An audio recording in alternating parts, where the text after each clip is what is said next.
A tomb world is one of the worlds across the Milky Way galaxy where the ancient and terrible Xenos known as the Necrons chose to go into hibernation over 60 million standard years ago, deep beneath its surface in their specially prepared catacombs and tombs. Many tomb worlds are now settled planets of the Imperium of Man, and their status as a Necron tomb world remains unknown until the Necrons beneath its surface begin to awaken, much to the detriment of all life on the world. An unknown number of these planets exist across the galaxy in the 41st millennium. Some tomb worlds were once the settled worlds of the ancient Necronter species that eventually became the cybernetic Necrons after their enslavement by the Tan. And Necronter ruins are sometimes found on or beneath the surfaces of such worlds. Many Necron tomb worlds are now dead worlds, largely lifeless and barren deserts, whether this is a result of the Necrons having cleansed all life from the world millions of years before during one of their foul red harvests, or whether such climates were the preferred homeworlds of the Necronter civilization, is unknown. Many of these worlds are often the sites of archaeological expeditions carried out by Adeptus Mechanicus explorator teams looking to uncover ancient Xenos or STC technologies, or rogue trader expeditions hoping to turn a profit from what they discover. Many of these exploratory teams are never heard from again once they begin to explore Necronter ruins that inevitably lead them to the tombs of the dormant Necrons that lie beneath the sands. The Necrons' underground tombs are generally quite large and cavernous, containing repair facilities that are manned by Canoptech Scarab robots that repair the Necrons that were critically damaged in recent battles. They have stasis units, in which the dormant Necrons hibernate. They also usually have a large room in which either the Necron Lord or Necron Overlord that commands the tomb world, occasionally called a Platinum Lord or a Tomb Lord, sleep in a massive and ornate black stone sarcophagus. For many of the galaxy's myriad intelligent species, the re-emergent Necrons are but one terror amongst many in the darkness between the stars. Even within the Imperium of Man, the Necrons are only dimly understood, with just a handful of individuals aware of the true scale of the threat they represent to mankind's dominion over the galaxy. There is no such thing as a typical Necron tomb world. Each answers only to the will of its noble ruler. And thus, his proclivities define everything from its grand campaigns to trivialities such as architectural styles and forms of address between noble ranks. Nevertheless, there is one common cause that binds all tomb worlds: the rebuilding of the Necron dynasties of old, and the return of the Necrons to their rightful place of supremacy over the whole of the ignorant galaxy. The tomb worlds listed below represent no more than a handful of the many millions spread throughout the galaxy.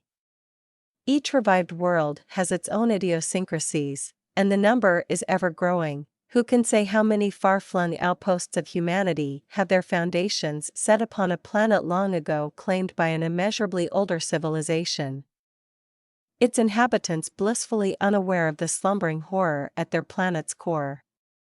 In these days of the Necrons' awakening, no world in the galaxy can truly rest easy.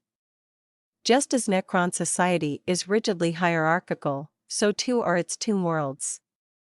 The most important are the crown worlds, oldest and proudest of all the Necron-held planets and the sites from which their dynasties and planetary clusters are governed. Crown worlds were once hubs of galactic power in the ancient days of Necron might, buttressed by tithe and tribute sent from elsewhere within the territory of their ruling dynasties. With access to such great resource wealth, crown worlds were able to construct the most reliable stasis crypts for their inhabitants. As a result, crown world inhabitants that have weathered the slumbering millennia without falling afoul of external circumstances have done so in excellent condition, though this only dampens the tragedy for the Necron race when a crown world is lost to galactic calamity.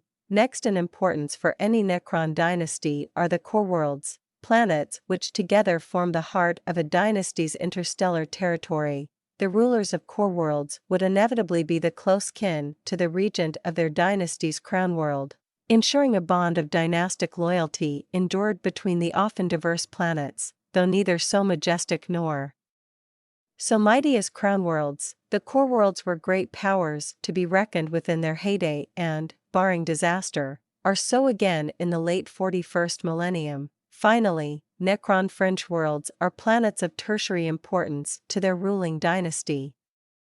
Not viewed as being of high enough status to be numbered amongst a dynasty's core worlds, fringe worlds were often poor or distant colonies of a dynasty, able to contribute to the wider realm only in terms of manual labor or as a location for penal institutions. Some fringe worlds will once have counted amongst the core worlds of a different dynasty, but have since been conquered or otherwise subsumed into the dominion of their current ruler, thus descending in status. Hibernating deep within the hearts of their tomb worlds, the Necrons have been dormant for more than 60 million standard years. Scattered Necron raiding parties heralded the undying race's awakening to full activity once more in the late 41st millennium, but now as their thirsty star gods, the Tan, rise to a hungry wakefulness for life energy, the dreaded Necronter have returned to claim the galaxy for their own. Every Necron tomb world has been constructed to accord to a complex template that was devised by the Necronter at the height of their civilization. Utilizing physical principles and technology that have not been rediscovered by any other intelligent species since they began their long sleep. The Necrons created immense subterranean warehouses to store their race for the millions of years they would spend inactive. Using their mastery of advanced interdimensional geometry, the Necrons built massive chambers that could house tens of thousands of their kind in a space seemingly larger on the inside than without. Deep beneath these pyramidal structures, the Necrons stored their horrific weaponry and erected powerful temporal stabilizers that would shield these warriors and their savage weapons from the ravages of time. Much like a stasis field, each tomb world, once it has been reactivated, awakens its sleepers in a rigid and predictable algorithmic sequence that is as inevitable as the dying of the stars. First, the tomb world releases swarms of robotic Canoptek scarab and Canoptek spider constructs to attend to the rudimentary needs of the stasis tombs. Soon after, the Necron warriors are reawakened and begin reconnaissance patrols of the region of the world surrounding their tombs.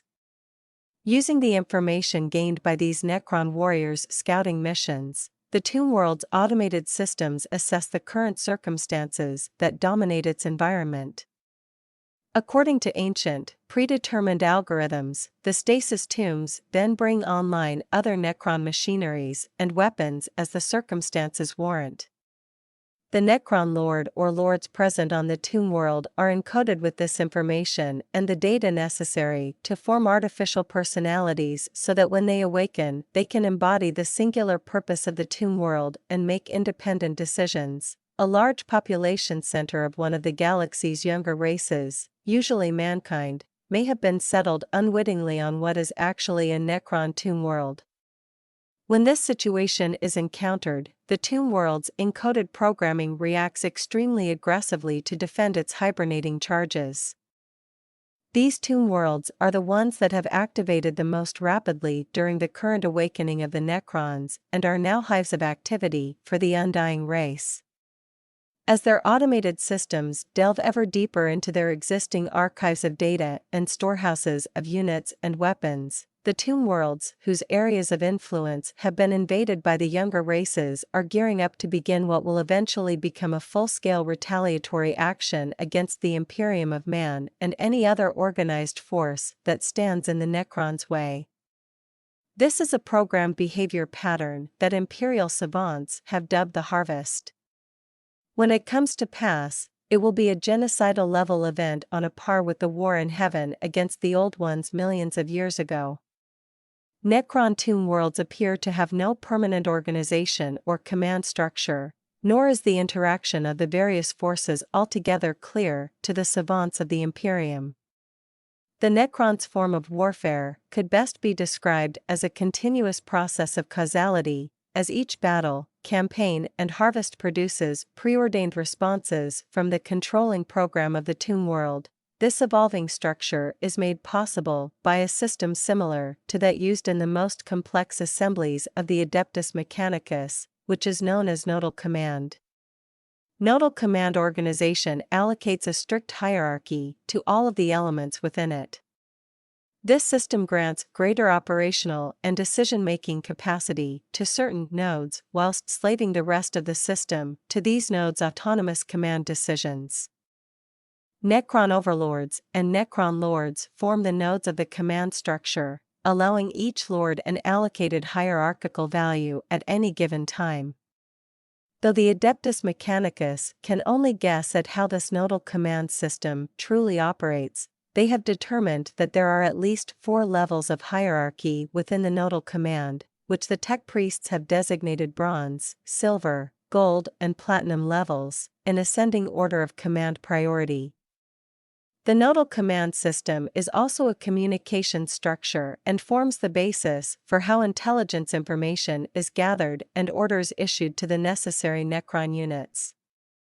The system is often likened to the ancient flow charts once used to design cogitator algorithms during the dark age of technology. The decisions taken by a higher-level Necron lord, such as a gold level, give a single, quick response. All relevant data and orders are then automatically disseminated to any subservient lords, the silver and bronze level lords slaved to the gold level commander. In situations where speed is less important than processing all of the relevant information, decision-making differs across several bronze or silver level lords, and can even devolve down to the individual Necron warriors at specific times during combat. This system allows for a great deal of coordination when required, but also still leaves room for independent action by distant combat groups should the need arise. A Platinum-level Necron Lord, also known as a Necron Overlord, has not yet been encountered by Imperial forces.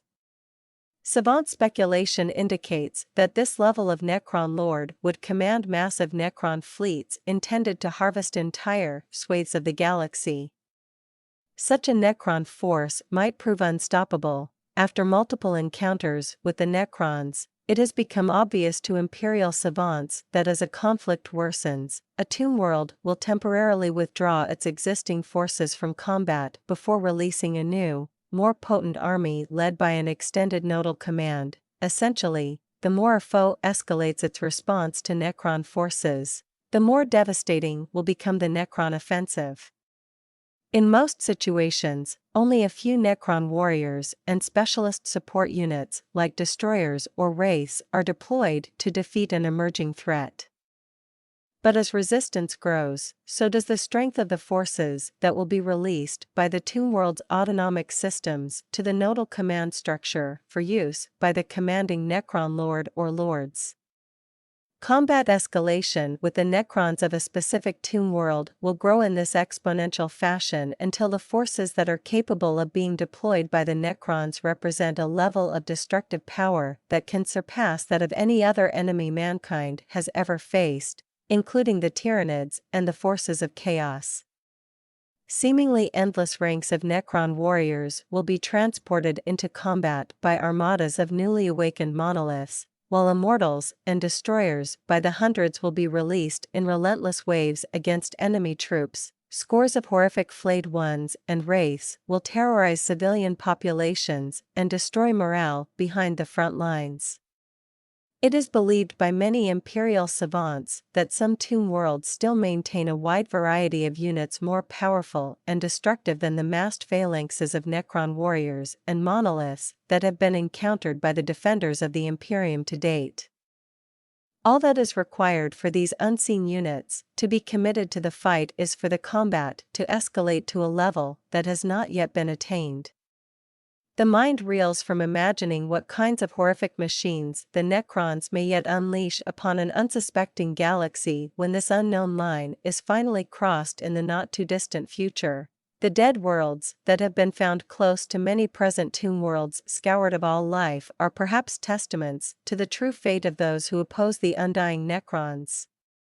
Tomb World Nodal Command Stages. The first elements activated by a tomb world's autonomic systems once the outside environment has been judged to be receptive to the hibernating Necrons' awakening are the tomb spiders. These robotic custodians begin the initial tasks of opening and performing basic maintenance to the Necron stasis tombs. Imbued with the powers of Necron resurrection, the tomb spiders activate the tomb world's initial reconnaissance forces, known as raiders.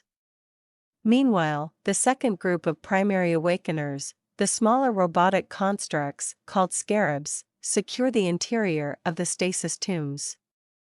In massive swarms numbering in the thousands, scarabs seek out intruders and carry out any remaining essential maintenance on the stasis tomb's defense systems. Made up of a small number of Necron warriors and scarabs, the raider forces emerge into the outside environment with complete autonomy to carry out their mission as they see fit within the limits of their programming. The raiders' purpose is to scout the surface of the tomb world and any nearby star systems, seeking data on the location and status of the galaxy's other intelligent races. The destruction of a raider force will produce one of two outcomes. The tomb world may dispatch a second raider force to determine what happened to the first, or the tomb world may proceed immediately to the second stage of activation if a threat has been identified, after the initial data gathered by the raiders has been received by the tomb world. The command of all raider forces is subsumed under the nodal command of a Necron Lord, usually one tasked with a silver level of priority. When required, the reserve command will enter combat led by this Necron Lord, who also serves as a reserve commander who can take control of any already deployed Necron forces should their primary Necron Lord be destroyed or incapacitated. The majority of the units that make up a Necron field army are placed under this extension of the nodal command. Led by up to 4 bronze-level Necron Lords, the line formations are made up of a wide variety of Necron fighting units. Ground forces are organized into units called phalanxes, which are made up of a core of Necron warriors transported by monoliths and supported by secondary fire support units like destroyers, immortals, and so on. These phalanxes are often accompanied by units comprised of more specialized Necron troop types known as cohorts.